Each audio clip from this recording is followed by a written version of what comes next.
Pablo Picasso, i lindur në Malaga, Spanjë në vitin 1881, konsiderohet gjerësisht si njën nga artistët më me ndikim të shekullit të 20.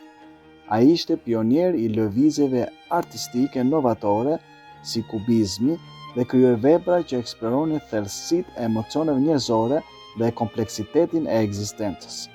Picasso dhe arti i tij u njohën dhe u vlerësuan gjatë jetës së tij. Ai ishte i famshëm si piktor, skulptor, grafik dhe dizajnues i skenës dhe kostumeve për teatro. Në vitin 1937, qeveria republikane spanjolle i kërkoi Picassos të krijonte një kompozim të madh për ekspozitën ndërkombëtare të Parisit. Kjo kërkesë erdhi menjëherë pas ngjarjes më shkatërruese të luftës civile spanjolle, bombardimi i qytetit të vogël bask Guernica. Komuna u shkatërrua, qindra njerëz u vranë dhe u plagosën, të gjithë civilë të pafajshëm. Pas bombardimit, qyteti vazhdoi të digjej për 3 ditë, duke e bërë të vështirë shpëtimin e të mbijetuarve. Picasso, i cili në atë kohë jetonte në Paris, mësoi për tragjedinë përmes gazetave. Ai u prek thellësisht nga dëshmitë që lexoi dhe fotografitë që pa. Guernica u bë klithma e tij e zemëruar kundër njerëzores. Picasso e krijoi Guernicën në vetëm 35 ditë, duke punuar pa pushim nga 1 maj deri më 4 qershor 1937.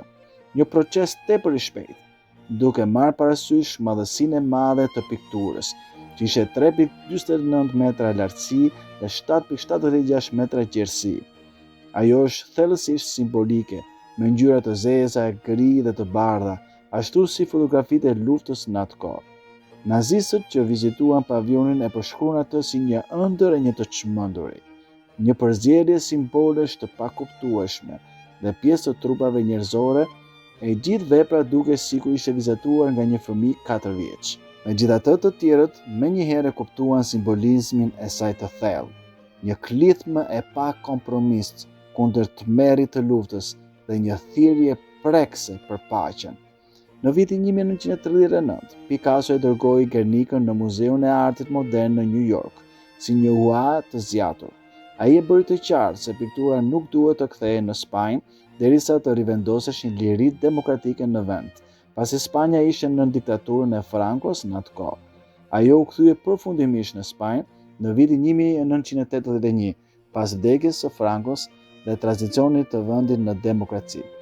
Tani mund të shihet në Museu Reina Sofia në Madrid, në Spanjë. Ka një histori që gjatë pushtimit nazist, Picasso u vizituar nga ambasadori nazist Otto Abetz në studion e tij pariziane. Ky i fundit vuri re një fotografi të Guernicës dhe e pyeti: "E keni bërë ju këtë?" Përgjigjja e Picassos ishte: "Jo, ju e bët." Guernica është një pasqyrë e shpirtit njerëzor, që reflekton terrorin dhe dëshpërimin që ndodhin kur paqja shkatërrohet. Ajo ilustron fuqishëm kotësinë e luftës dhe dëshirën e thellë të lindur brenda secilit prej nesh për harmoni. Guernica nuk paraqet drejtpërdrejt bombardimin, por vetëm njerëzit që vuajnë pas tij. Picasso tha: "Nuk është detyra e piktorit të përcaktojë simbolet, përndryshe do të ishte më mirë nëse ai do t'i shkruante ato me fjalë. Publiku që shikon pikturën duhet të interpretojë simbolet sipas asaj që kuptojnë." Ja disa nga interpretimet më të pranuara të simboleve në Guernica. Picasso nuk e paraqet bombardimin në një mënyrë realiste dhe nuk ka bomba të ilustruar në vepër. Në vend të kësaj ai përdor një llampë drite të rrethuar nga një aureolë shkëlqyese me flakë të mpreta. Disa interpretime sugjerojnë se ajo përfaqëson fuqinë shkatërruese të teknologjisë moderne, pasi fjala spanjolle për llambën, bombilla, ngjan si me fjalën bomba. Të tjerët e shohin në syrin vigjilent të autoritetit, referencë për regjimin shtypës të Francos ose madje syrin e Zotit që dëshmon shkatërimin. Në vend që të ndriçojë krijimin, siç simbolizon tradicionalisht drita, këtu ekspozon shkatërimin. Pak më poshtë llampës së dritës, vëmendja e shikuesit të rriqet nga një kalë. Kjo kafshë është e plagosur nga një shigjet dhe ulërin në dhimbje. Ky është një simbol i vuajtjes që u shkaktua popullit spanjoll nga diktatorët dhe bombardimet gjermane. Picasso përfshin gjithashtu një kafkë nënkuptuese, e formuar nga hunda dhe dhëmbët e kalit. Demi është personazhi më i diskutuar në këtë pikturë. Disa njerëz e interpretojnë atë si një simbol të brutalitetit dhe errësirës, regjimi totalitar të Frankos ose vetë brutaliteti të luftës.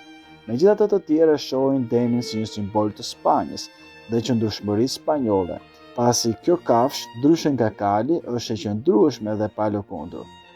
Buri me shpatë është i vetmi figurë mashkullore dhe duket se është i coptuar i shtrirë në tokë në disfat. Pavarësisht gjendjes së tij të dëmtuar, ai ende kap një shpatë të thyer, duke simbolizuar rezistencën eroike, por të kotë, kundër tmerrit të luftës. Dora e tij e shtrirë dhe pa jetë nënvizon tragjedinë e atyre që luftuan por përfundimisht u mundën. Interesant është se pranë dorës së tij mbi një lule e vogël, një element i rrallë shprehse mes shkatërimit. Ky detaj i lehtë sugjeron se edhe përballë shkatërimit, qëndrueshmëria dhe ringjallja mbeten të mundshme. Gratë në Guernica janë të paraqitura në gjendje të ndryshme agonie, pikëllimi dhe dëshpërimi, duke theksuar vuajtjet e civilëve paqësor gjatë luftës. Çdo figurë shton kaosin dhe intensitetin emocional të pikturës. Nëna me fëmijën e vdekur, ajo mban një foshnjë të saj të pajetë, duke klithur në dëshpërim, me kokën të kthyer prapa dhe sytë të rrotulluar lart.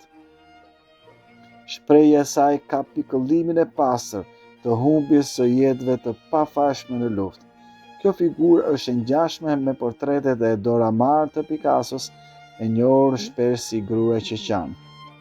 Krye e përfshirë nga flakët e vendosur në anën e djathtë të pikturës, ajo ngre krahët në një klith të pashpresë, ndërsa zjarri e rrethon. Format e mpreta që simbolizojnë flakët theksojnë shkatërimin dhe dhimbje, duke bërë atë një përfaqësim të fuqishëm të vuajtjes civile. Krahët e saj të shtrirë dhe tiparet e përçudnuara pasqyrojnë dëshpërimin dhe pafuqinë, sikur po kërkon shpëtim. Pëllumbi në Guernica është një figurë e brishtë dhe pothuajse e shuar, mezi e dukshme mes kaosit. Ai interpretohet gjerësisht si një simbol i paqes, por një paqe që është e coptuar dhe e bërë e pafuqishme nga lufta. Forma e tij e zbardhë thekson shkatërimin dhe humbjen e sjellë nga dhuna. Ndryshe nga përshkrimet tradicionale të pëllumbave si simbol shprehse, ky duket i dobët dhe i vuajtur, duke reflektuar shpresën në zbehje për harmoni. Disa interpretime madje sugjerojnë se prania e tij e zbardhë është një paralajmërim, që paqja është gjithmonë në rrezik kur lufta bizotëron. Llamba me vajguri në Guernica shpesh interpretohet si një simbol i së vërtetës, shpresës ose dëshmitarit. Ndryshe nga drita e ashpër e mprehtë e llampës elektrike, shkëlqimi më i butë i llambës, i mbajtur nga një dorë e shtrirë, sugjeron një burim alternativ ndriçimi, ose një forcë udhëzuese, e cila hedh dritë mbi njerëzit që vuajnë në pikturë. Përmes simboleve të saj, Guernica shpalos një të vërtetë të thellë. Në Psalmin 119, vargu 105, Bibla përshkruhet si një llampë për këmbët e mia dhe një dritë për rrugën time, duke simbolizuar udhëheqjen, të vërtetën dhe qartësinë shpirtërore. Nëse e aplikojmë këtë ide në Guernica, llampa me vajguri e mbajtur nga një dorë e shtrirë mund të përfaqësojë një burim urtësie dhe zbulesë mes errësirës dhe shkatërimit. Ajo kontraston me llambën elektrike të ashpër, e cila nga disa interpretohet si një forcë shtypëse. Ndërkohë, shkëlqimi më i butë i llambës mund të simbolizojë shpresën, paqen dhe ngushëllimin që ndriçon mes kaosit, ashtu siç bën Shkrimi i Shenjtë në kohë vështirësie. Ne të gjithë kemi një dëshirë të thellë për paqen në jetën tona. Kjo rezonon me një konflikt shumë më të madh, luftën shpirtërore midis së mirës dhe së keqes, Zotit dhe Satanit, që ka vazhduar që nga rënja e prindërve tanë të parë Adami dhe Eva, duke prekur jo vetëm kombet, por çdo zemër individuale. Vetë Jezusi paralajmëroi për trazira që do të vinë duke thënë: "Do të dëgjoni për luftra dhe lajme për luftra, por fundi nuk ka ardhur ende." këto ngjarje, ai shpjegoi, janë shenjat të ardhes së tij të dytë, kur ai do të vendosë një mbretëri me paqe të përjetshme. Megjithatë, kjo paqe e përjetshme është e rezervuar për ata që mishërojnë thelbin e saj. Te Mateu kapitulli 5 vargu 9, Jezusi shpalli: "Lum ata që përpiqen për paqen, sepse ata do të quhen bijë të Perëndisë." Të jesh paqebërës nuk do të thotë vetëm të shmangësh konfliktet, do të thotë të transformohesh nga paqja e Zotit dhe ta sjellësh atë kudo që të shkosh, në shtëpi, në punë dhe në komunitet. Kjo paqe hyjnore nuk është diçka që mund ta prodhojmë vetë. Ajo mund të vijë vetëm nga burimi i paqes qiellore, vetë Zoti. Bibla tek Filipianët kapitulli 4 vargu 7 premton se Zoti i jep paqen e Perëndisë, e cila të kalon çdo kuptim, pavarësisht situatës apo kushteve atyre që besojnë atë plotësisht. Thyrja dhe kaosi i paraqitur në Guernica na kujtojnë bëshllëkun dhe dëshpërimin që përjetojmë kur përpiqemi të jetojmë pas Zotin. Ne kemi zbrazëti në zemrat tona, që asgjë tjetër nuk mund ta mbush.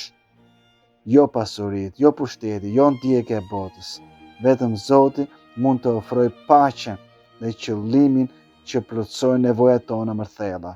Pa të, jeta mund të ndihet po aq e fragmentuar dhe kaotike sa Guernica e Picassos. Po kur e ftojmë atë në zemrat tona, ai e transformon trazimin ton të brendshëm në një ndjenjë të thellë të plotësisë dhe qetësisë, pavarësisht tuhive që na rrethojnë. Le të zgjojë Guernica tek ne një urgjencë të shenjtë, jo vetëm për të vajtuar drejtëtinë e luftës, por për të kërkuar paqen e Zotit, që mund të shërojë çdo plagë, të pajtojë çdo marrëdhënie dhe të na ankorojë në shpresë. Kërkoj Zotit sot që ta sjellë paqen e Tij në zemrën tënde dhe të bëjë një fëmijë të paqes. Qofsh kaq i mbushur me praninë e Tij, sa të rrezatosh paqen e Tij te të tjerët, duke u bërë një dritë në një botë që dëshiron harmoninë. Besoj atë dhe lejo paqen e Tij qiellore të udhëheq përmes çdo rrethane, duke mbushur zbrazëtinë dhe duke ofruar qetësinë dhe shpresën që vetëm Ai mund të japë.